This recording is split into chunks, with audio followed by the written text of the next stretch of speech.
She was supposed to be just my friend's mom, but the night she smiled and said, "Don't worry, I'll keep you out of trouble," everything changed. I never thought a single sentence could echo in my mind for days, but hers did. It was late August, the kind of evening when the air still carried the warmth of the day, but the shadows stretched long across the driveway.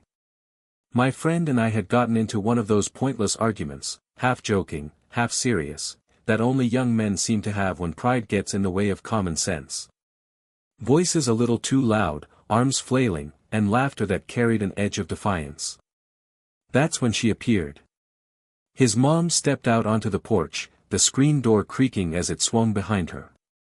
She wasn't dressed to impress, just a soft gray sweater draped over her shoulders and jeans faded at the knees, but somehow the simplicity made her presence sharper, more commanding. She didn't raise her voice. She didn't need to. With one look, the tension in me loosened, like a knot that had been pulled too tight. "Don't worry," she said, her lips curving into a small, knowing smile. "I'll keep you out of trouble." The words should have sounded casual, maybe even playful. But the way she spoke them, low, steady, laced with an ease I hadn't earned, made something shift inside me. She wasn't just talking to calm us down. She was talking to me. Her hand brushed my arm lightly as she passed, the kind of touch that lasted only a second yet left behind the sensation long after it was gone. She guided me toward the porch steps, away from the mess of our raised voices. And I followed, not out of obligation, but because being near her felt safe. Inside, the house was dim, carrying the faint scent of coffee and cinnamon. She moved with an ease that made the space feel warmer, like she belonged to it, or maybe it belonged to her. My friend trailed behind, still grumbling, but my focus was locked on her, the way she tucked a loose strand of hair behind her ear, the way her smile softened the edges of everything. I told myself it was nothing, just a passing moment. But later that night, lying in bed, I kept hearing her voice. "I'll keep you out of trouble." It was meant as a reassurance, I knew that. Yet, to me, it felt like a promise, one that carried more weight than either of us understood at the time. And that was the night the story really began. Later that evening, after the tension of the driveway had settled, I found myself standing awkwardly in their kitchen. My friend had disappeared upstairs to grab something, leaving me alone with her. The room was softly lit, warm light spilling across the wooden counters and the faint hum of the refrigerator filling the silence. She moved around the kitchen with an effortless grace, opening a cupboard, pulling out 2 glasses, and filling them with water. It was the simplest gesture, but the way she did it, calm, unhurried, made me realize how rarely I slowed down enough to notice moments like these. She slid 1 glass across the counter toward me, her eyes catching mine. "You look like you needed this," she said, almost teasing. Her voice carried no judgment, just quiet amusement. I took a sip, grateful for something to focus on other than the way her gaze lingered. To break the silence, I asked about the stack of books resting on the windowsill. That was when the conversation began to unravel into something unexpected. She lit up when I mentioned one of the titles, leaning against the counter as she talked about how stories had always been her escape. Her words came alive, and I found myself watching more than listening, the curve of her lips when she smiled, the way her eyes softened when she spoke about her favorite characters. I admitted I didn't read much, but I loved music, and soon we were trading names of songs and albums. She laughed at my enthusiasm, shaking her head like she couldn't believe someone my age could be so passionate about old records. The kitchen felt smaller with each passing minute, like the walls themselves were drawing us closer. Every time she leaned in to make a point, her shoulder brushed mine, sending a quiet electricity through me. She didn't pull away, and neither did I. At one point, she laughed, really laughed, at something I said, tilting her head back just slightly. I realized then how rare it must be for her to have someone simply sit and talk, without needing anything from her. There was a vulnerability in her eyes when the laughter faded, a quiet gratitude she didn't say out loud. By the time my friend clattered back down the stairs, we were still talking, still smiling in that easy way that made the rest of the world feel far away. It was only later, as I left that night, that I realized something had changed. The age gap, the roles we were supposed to play, they blurred in that kitchen. For a brief moment, we weren't a young man and his friend's mother. We were just two people who'd found something rare, a quiet connection. As weeks passed, I found myself at their house more often than I ever expected.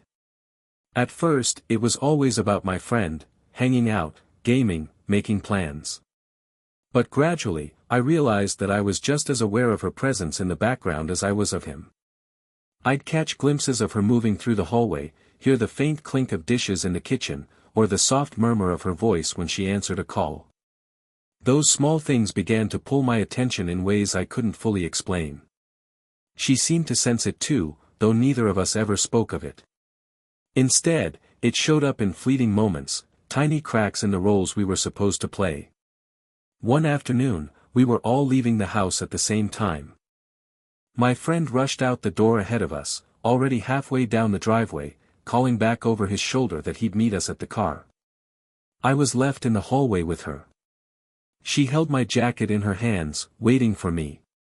"Here," she said, offering it to me. But as I reached out, her fingers didn't immediately let go. For a second, her hand brushed against my wrist, warm, steady. It was the kind of touch that could have been accidental, but it wasn't. She lingered just long enough for me to notice. I glanced up, and for a split second our eyes met. There was no smile, no teasing remark, just silence heavy with something unspoken. Then she released the jacket and turned toward the door, her composure intact, leaving me to wonder if I had only imagined it. Moments like that began to multiply. She teased me about my reckless decisions, joking that she couldn't always bail me out, but her voice carried a subtle weight that made it sound less like a joke and more like a warning laced with care. Sometimes, when I'd say goodbye, she'd walk me to the door. Her hand would brush my shoulder lightly as she passed, or she'd pause for just a fraction too long before opening the door. Each interaction left me restless. The boundaries between us, between who she was supposed to be and how I was beginning to see her, grew thinner with every glance, every touch, every silence. And yet, nothing was ever said. Nothing was ever confessed. We lived in that delicate in-between space, pretending not to notice, even as the current beneath it all grew stronger. It happened on one of those nights when the weather seemed determined to press you inward. Rain drummed steadily against the windows, the kind that blurred the streetlights into soft halos outside. My friend had left for his late shift at work, tossing a casual goodbye over his shoulder, leaving me with the quiet hum of the house, and her. I told myself I should probably go too, but she appeared in the doorway of the living room before I could.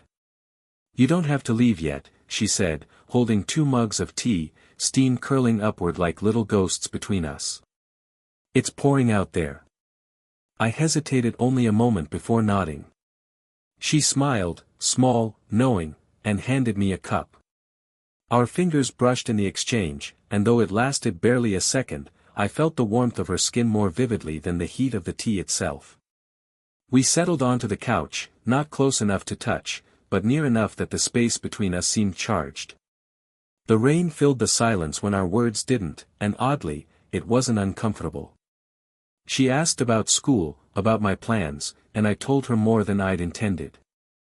She had this way of listening that pulled the truth out of me, like she wasn't just hearing the words but the things I didn't know how to say. At one point, she leaned closer to show me something on her phone, an old picture of my friend as a child, covered in birthday cake. She laughed softly, the sound low and warm.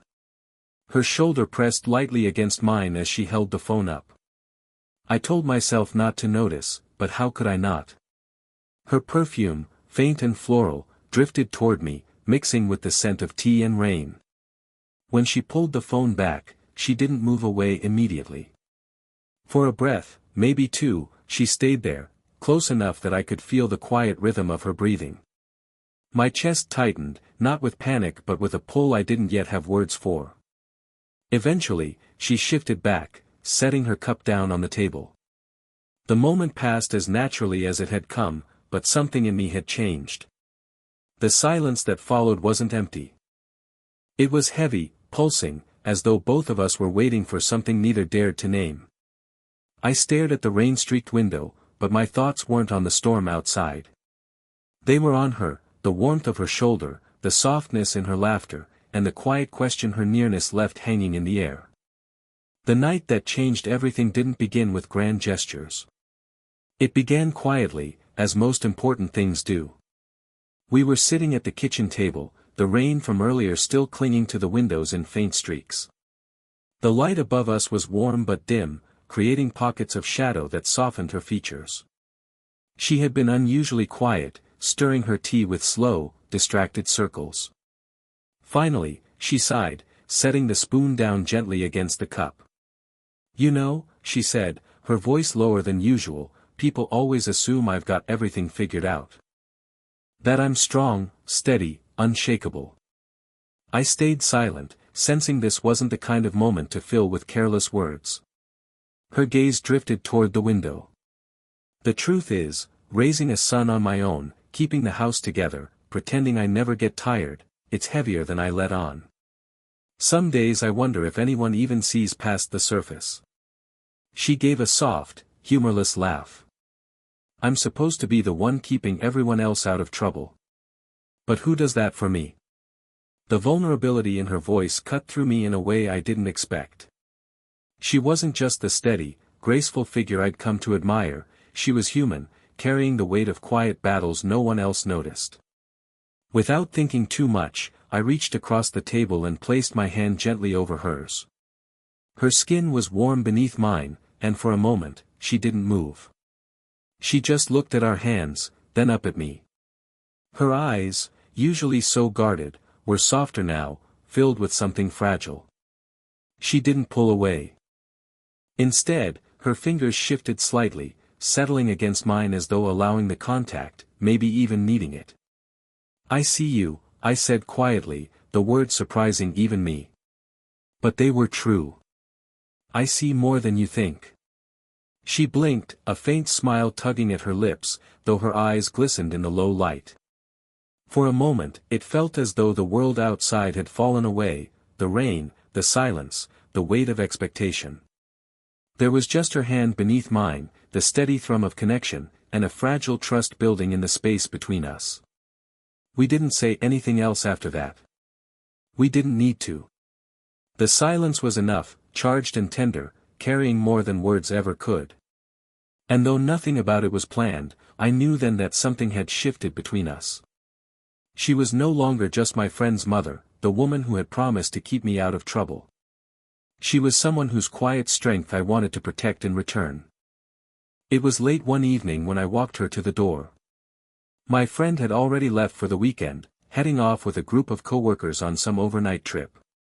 The house felt different without him, quieter, somehow more intimate, like the walls themselves knew we were alone. She moved ahead of me, flipping the porch light on. Its glow spilled across the front steps, casting soft shadows along her face, and I found myself stopping just a step behind her. She turned back toward me, her arms crossed loosely, leaning against the doorframe as though she were trying to prolong the goodbye.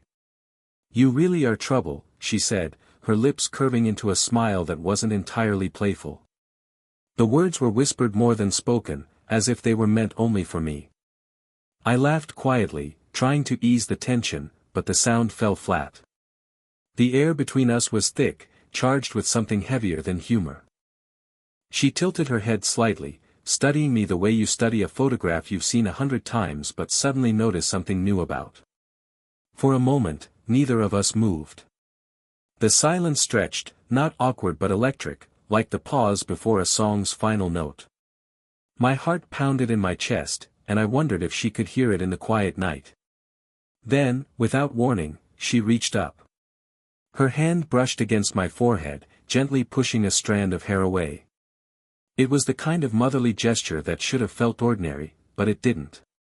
Not the way her fingers lingered just a second longer than necessary, trailing lightly across my temple before falling away. The touch set fire to something inside me. My breath caught, and for the briefest second, I almost leaned forward. Almost. But the hesitation in her eyes stopped me. She looked down quickly, as though realizing she'd allowed too much to slip through, then tucked her hands into her sweater sleeves as if to keep them from wandering again. "You should get going," she murmured, though her voice didn't sound certain. I nodded, though my feet felt heavy, unwilling to move.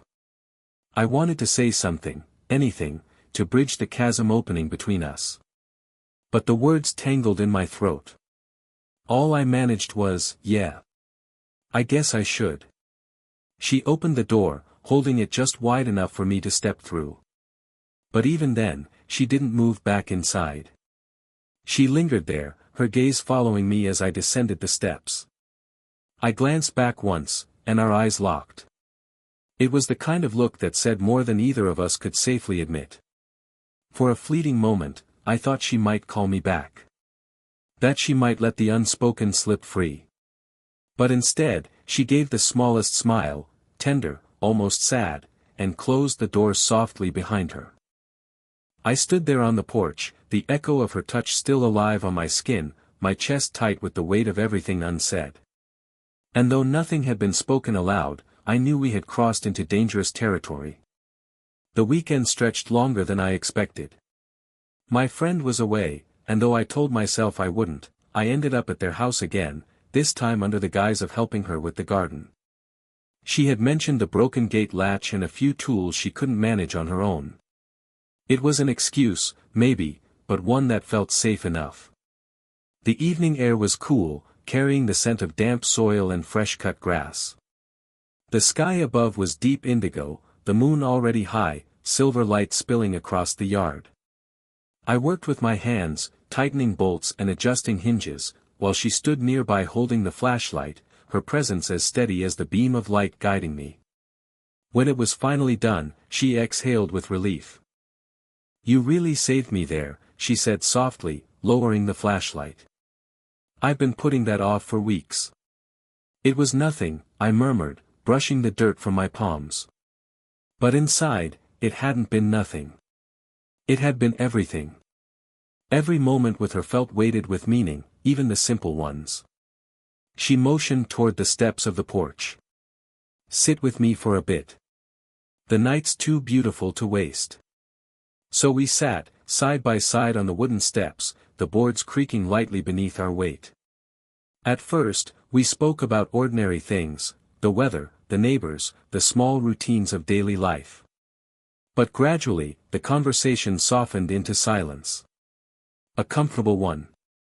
The moonlight painted her profile in silver, highlighting the delicate curve of her cheek, the faint lines at the corners of her eyes. I found myself memorizing her, as though this moment was something fragile I might never hold again.